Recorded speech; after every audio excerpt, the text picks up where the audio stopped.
यहां से इसरो ने चंद्रयान भेजा था चांद पर। 3,84,000 किलोमीटर की दूरी है, 3,84,000 किलोमीटर दूर है चांद।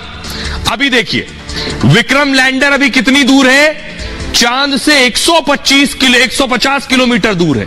3,84,000 किलोमीटर का सफर तय किया। अब 150 किलोमीटर की दूरी बची है। ये जो लैंडर अभी अलग हुआ है प्रोपल्जन से, उससे ये दूरी है। अब मैं आपको दिखाने जा रहा हूं, बहुत सी तस्वीरें आपने चंद्रयान की देखी है, कुछ कंफ्यूजन भी होगा, लेकिन पहली तस्वीर मैं आपको दिखा रहा हूं। ये इसरो ने ट्वीट की है तस्वीर। ये वो तस्वीर है जब वो अलग हुआ, ये देख रहे हैं, ये प्रोपल्जन और उससे अलग हुआ है लैंडर। अगली तस्वीर दिखाइए जरा। आपने वैसे चांद पर जाते हुए ये चंद्रयान देखा होगा। बहुत से लोग कह रहे हैं ये उड़ा तो था सफेद रंग का चंद्रयान 3, लेकिन ऊपर सुनहरा दिख रहा है। अब आप सोचिए ऐसा क्यों हुआ, ये मैं आपको बताने जा रहा हूं कि ये दिख तो कुछ और रहा था, ऊपर दूसरी शक्ल में। अगली तस्वीर दिखाइए। ऊपर ऐसा नजर आ रहा है, ये जो आप देख रहे हैं ये आपको ऐसा नजर आ रहा है, इसे ये है प्रोपल्जन। ये हिस्सा जो आप देख रहे हैं ये है लैंडर। ये पैर देख रहे हैं, 1 2 3 4, ये ऐसे ही चक्कर लगा रहा था अब तक। अभी ये उतरने के लिए चांद पे पूरा घूमेगा 90 डिग्री, फिर नीचे उतरेगा सतह पर। ये पीछे सतह देख रहे हैं, अब तक ऐसे चक्कर लगा रहा था। ये प्रोपल्जन है। आज जो अलग हुए हैं, ये हिस्सा इधर अलग हुआ है और ये हिस्सा इधर अलग हुआ है। अगली तस्वीर दिखाइए जरा। ये आप देख रहे हैं ये है प्रोपल्जन। अगली तस्वीर दिखाई प्लीज। ये है लैंडर। प्रोपल्जन ये लैंडर है, ये नीचे लैंड करेगा। ये नीचे पैर देख रहे हैं, सीधा हो गया अभी। अगली तस्वीर दिखाइए जरा। अब ये है रोवर। अंदर से ये जो आपने को इससे पहले लैंडर दिखाया, उसके अंदर से रोवर निकलेगा। इसमें पैर देख रहे हैं, इसमें ये व्हील लगे हुए हैं जो चांद पर चलेगा। ये निकलेगा, वो चांद पर उतरेगा, ये अंदर से निकलकर चलेगा। आइए अब मैं आपको बताता हूं ये अलग कैसे हुआ। जो आपने देखा था यहां से उड़कर जाते हुए चंद्रयान, वो अंतरिक्ष में जाकर, आसमान में जाकर जुदा कैसे हो गया। अब मैं आपको दिखा रहा हूं, ये देखिए, ये आप देख रहे हैं 62 किलोमीटर, रॉकेट के दोनों किनारे अलग हो गए 62 किलोमीटर पर। ये जो दोनों कॉर्नर आप देख रहे हैं, ये 62 किलोमीटर पर अलग अलग हो गए। 2 मिनट बाद ही अलग हो गए थे। यहां से उड़ने के बाद बंगाल की खाड़ी में दोनों हिस्से जाकर गिर गए। आगे कौन सा हिस्सा गया, ये ऊपर देख रहे हैं, 114 किलोमीटर पर ये ऐसा हो गया। दूसरा हिस्सा पेलोड फेयरिंग अलग हो गया, इसे पे कहते हैं PFS 3। ये PFS जो है 3 मिनट बाद अलग हो गया। 2 मिनट बाद ये अलग हुआ, तीसरे मिनट पर ये अलग हो गया। ये हिस्सा 0 ग्रेविटी पर अंतरिक्ष में रहा, यानी अंतरिक्ष तक पहुंच गया। फिर वायुमंडल से होते हुए नीचे आया, थोड़ा नीचे आया, वायुमंडल पार करते ही खाक हो गया बचा हुआ हिस्सा। यह हिस्सा जलकर खाक हो गया, यानी धरती तक सिर्फ राख ही आ पाई, क्योंकि इतनी स्पीड में आता है कि नीचे आते आते इतना गर्म हो जाता है कि राख हो जाता है। अब देखिए यह भी टूटा अगले हिस्से में। यह देखिए टूट के क्या हुआ, 175 किलोमीटर पर यह ऐसा हो गया। तीसरा हिस्सा कोर इंजन अलग हो गया और 5 मिनट बाद मुख्य इंजन भी अलग हो गया। यह हिस्सा भी काफी देर तक अंतरिक्ष में रहा और धरती पर आने से पहले खाक हो गया। अब यह निकल कर आया है 179 किलोमीटर पर, इससे भी यह निकल आया। क्रायोनिक इंजन भी अलग हो जाता है। 16 मिनट बाद यह चंद्रयान से अलग होता है। यह हिस्सा भी कुछ देर अंतरिक्ष में तैरता है, फिर वायुमंडल से होते हुए नीचे आता है। तब तक चंद्रयान धरती की कक्षा में पहुंच जाता है और फिर चंद्रयान अकेले सफर पर आगे बढ़ जाता है। अब यह अकेले सफर कर रहा है, यह पूरा हिस्सा सिर्फ ऊपर तक पहुंचाने के लिए था। अब यह हिस्सा सफर कर रहा था। आइए अब मैं आपको दिखाता हूं कि आखिर जो चंद्रयान है, इसके जो तीनों हिस्से हैं ये कौन से हैं। ये समझना जरा कॉम्प्लिकेटेड है, इसलिए आपको सरल करके मैंने बताया था। अब मैं बताने जा रहा हूं कौन सा हिस्सा कहां है। वो धरती आप देख रहे हैं, पृथ्वी, ये चांद है। अब मैं आपको बताता हूं, जो प्रोपल्जन आप बार बार सुन रहे हैं, आपके लिए थोड़ा कठिन होगा समझना ये प्रोपल्जन क्या भला है। ये जो आप देख रहे हैं चांद के चक्कर लगाते हुए पीले रंग की वस्तु, इसी को कहते हैं प्रोपल्जन। ये चंद्रयान का सबसे बड़ा हिस्सा होता है। ये एक बॉक्स जैसी संरचना है जिसके एक ओर सोलर पैनल भी लगा हुआ है और ऊपर बड़ा सिलेंडर है। इसी सिलेंडर से अब तक लैंडर जुड़ा हुआ था। जो लैंडर मतलब जो लैंड करके चांद पर उतरेगा, यानी लैंडर और रोवर को अब तक इसी ने चलाया है। और फिर चांद के 1000 किलोमीटर के पास की कक्षा में छोड़ दिया इसने। प्रोपल्जन मॉड्यूल खुद चांद पर नहीं जाता, ये चांद की 100 किलोमीटर की कक्षा में ये स्थापित हो जाएगा, यानी ये चांद पर नहीं जाने वाला है, ये 100 किलोमीटर पर रुका रहेगा। 6 महीने तक इसी कक्षा में ये चक्कर लगाता रहेगा। अब देखिए इसके आगे क्या है, मूव कीजिए इसे आगे।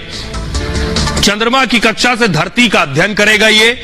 अब आ जाइए, ये है विक्रम, यही निकला है इसके अंदर से प्रोपल्जन से। विक्रम लैंडर चंद्रयान का ये दूसरा बड़ा हिस्सा है। इसका वजन 1726 किलो का है और ये 4 पैर वाला स्पेसक्राफ्ट है। देखिए चांद पर उतरेगा यही। इसमें 4 इंजन और कई उपकरण लगे हुए हैं। ऑन बोर्ड सॉफ्टवेयर की मदद से चलेगा। इसमें एडवांस मीटर और कैमरे भी लगे हुए हैं। चांद की सतह पर यही लैंड करेगा। लैंड करने के बाद यह रुक जाएगा, सतह पर तापमान का अध्ययन करता रहेगा, यहीं खड़ा रहेगा, हिलेगा नहीं। चांद में प्लाज्मा का भी अध्ययन ये कर लेगा। 14 दिन तक चांद पर अध्ययन करेगा ये। अब इसके अंदर से निकलेगा ये रोवर, जो आप देख रहे हैं व्हील वाला, ये निकलेगा रोवर। चंद्रयान का तीसरा हिस्सा है। 6 पहिए वाले डिजाइन, वजन 26 किलो है इसका। अभी ये विक्रम लैंडर के अंदर ही है, अभी ये निकला नहीं है। लैंडर के चांद पर उतरने के बाद ये बाहर निकलेगा। रोवर ही चांद की सतह पर ये घूमेगा, सतह पर रसायन खनिज का पता करेगा, यानी चांद पर पानी का पता लगाएगा, मिट्टी और चट्टान की भी खोज करेगा ये। अब मैं आपको बताऊं भारत पर जानकारी कैसे मिलेगी। जानकारी मिलने का तरीका, वो रोवर देख रहे हैं जो चांद पर घूमेगा, व्हील वाला, ये सिग्नल भेजेगा इसको, ये जो लैंडर है जो चांद पर खड़ा है पहले से, यहां से सिग्नल आएगा प्रोपल्जन पर जो चांद के चक्कर लगा रहा है, और वो जो चक्कर लगाने वाला प्रोपल्जन है वो भेजेगा इसरो को। ये है वहां से जानकारी आने का तरीका। हमारे साथ साइंटिस्ट जुड़ रहे हैं, उनसे हम बात करते हैं। हमारे साथ सीनियर साइंटिस्ट सृजन पाल जी जुड़ रहे हैं। सृजन पाल जी जरा बताइए, हमने दर्शकों को समझा दिया, आप सरल भाषा में बताइए ये लैंडर जो है ये कैसे उतरेगा चांद पर। जो विक्रम लैंडर है और उसके अगेन प्रज्ञान रोवर है, ये भी चक्कर लगाएगा, चंद्रमा के 2 चक्कर लगाएगा। अभी जो हमारी हाइट है, यानी चंद्रमा से जो ऊंचाई है, वो लगभग 150 से 170 किलोमीटर के बीच की हम एक ऑर्बिट बनाए हुए हैं। ये ऑर्बिट हमें घटाना है। ये ऑर्बिट घटा करके पहले चक्कर में हम 100 किलोमीटर बाय 100 किलोमीटर के ऑर्बिट पे ले आएंगे। अब हम चंद्रमा के और नजदीक आ गए।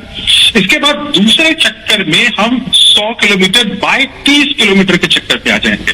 और जब हम 30 किलोमीटर दूर की ऊंचाई पर चंद्रमा से होंगे, उस समय जो टेरर शुरू होता है, 30 मिनट का टेरर चालू होगा और ये जो 30 किलोमीटर की ऊंचाई है, इससे वो गिरना शुरू होगा चंद्रमा के दक्षिणी ध्रुव की तरफ। जब ये 30 किलोमीटर की ऊंचाई से गिरना शुरू होगा, इस समय की जो स्पीड होगी वो करीब 6000 किलोमीटर प्रति घंटे की होगी।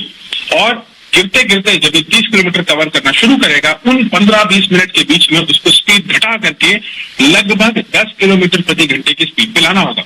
उससे कुछ देर पहले भी, लैंडिंग से भी कुछ देर पहले होवर करना होता है, उसको रुकना होगा।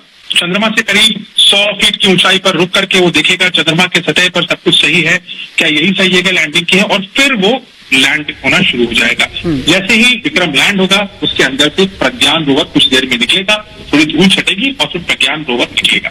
प्रज्ञान रोवर फिर चंद्रमा का 1 दिन यानी कि 28 पृथ्वी के दिन तक ये रोवर काम करेगा, क्योंकि उसको सूरज की रोशनी से चलता है। चंद्रमा पे दिन 28 दिन का होता है, रात भी 28 दिन की होती है, और इस वजह से जो रोवर है वो करीब 1 लूनर डे तक काम करेगा। जी सृजन पाल जी आपके पास आएंगे। दर्शकों को मैं सबसे पहले बताऊं ये कहां उतरने वाला है। जिस जगह उतरने वाला है वो तस्वीर दिखाइए जरा मून साउथ पोल की। ये आप देख रहे हैं मून साउथ पोल की जो तस्वीर है, वो तस्वीर मैं आपको दिखा रहा हूं कि ये जो साउथ पोल है, इस साउथ पोल पे बहुत से गड्ढे, और ये जो गड्ढे हैं, ये गड्ढे ही सबसे बड़ी चुनौती है। दक्षिणी ध्रुव पर लैंडिंग क्यों खास है? यहां अब तक कोई दुनिया का दूसरा देश नहीं उतरा, इसलिए खास है।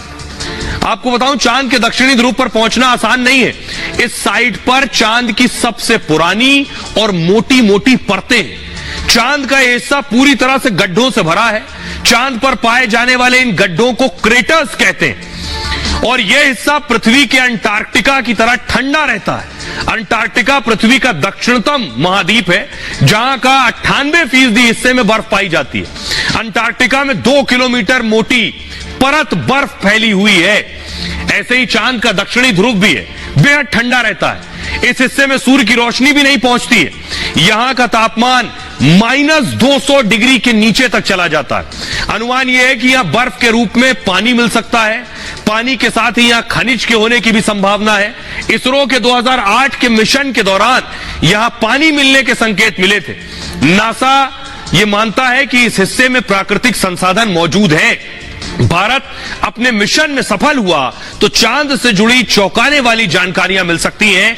आज तक चांद के इस हिस्से में, दक्षिणी ध्रुव में, कोई नहीं पहुंचा। भारत इकलौता देश होगा जो इस हिस्से में पहुंचेगा और यह नया इतिहास बनेगा। सृजन पाल जी हमारे साथ लगातार बने हुए, जो साइंटिस्ट हैं वो आपको बेहतर बताएंगे कि आखिर इस हिस्से का मतलब क्या है। सृजन पाल जी जरा बताइए कि दक्षिणी ध्रुव पर उतरना कितनी बड़ी चुनौती है और कैसे उतरेंगे। हम दुनिया में चौथे देश नहीं हैं जो चंद्रमा पे जा रहे हैं। हम पहला वो देश हैं जो उसके साउथ पोल पर जा रहे हैं। साउथ पोल एक बहुत ही कॉम्प्लिकेटेड जगह है चंद्रमा पर। वहां पे बहुत सारी दरारें हैं, क्रेटर्स हैं, बहुत सारी ऐसी एरियाज हैं जहां पे सैकड़ों सालों तक सूरज की रोशनी भी नहीं पड़ती। तो हम उस जगह जा रहे हैं जो बहुत कठिन है। तो वाकई ये सच है कि हमने चंद्रयान 2 से बहुत कुछ सीखा है। इसे चंद्रयान 2 में वो एरर तो डेफिनेटली नहीं होंगे। हमने कुछ नए एरर्स को भी प्रेडिक्ट करके उनको भी हमने काउंटर बैलेंस कर लिया है। लेकिन यहाँ पर आप 4 लाख किलोमीटर की ऊंचाई पर हैं धरती से। कोई भी चीज जो आप करते हैं वो कॉम्प्लिकेटेड ही होती है। लेकिन इसरो एक बहुत ही बेहतरीन ऑर्गेनाइजेशन है।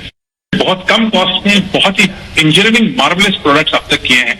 तो मुझे पूरी उम्मीद है, पूरा यकीन है, पूरा विश्वास है कि इसरो इस बार चंद्रयान 3 हमें दक्षिणी ध्रुव पर, न सिर्फ हमें, भारत जो मानव सभ्यता है पूरी सभ्यता को दक्षिणी ध्रुव तक ले जाएगा।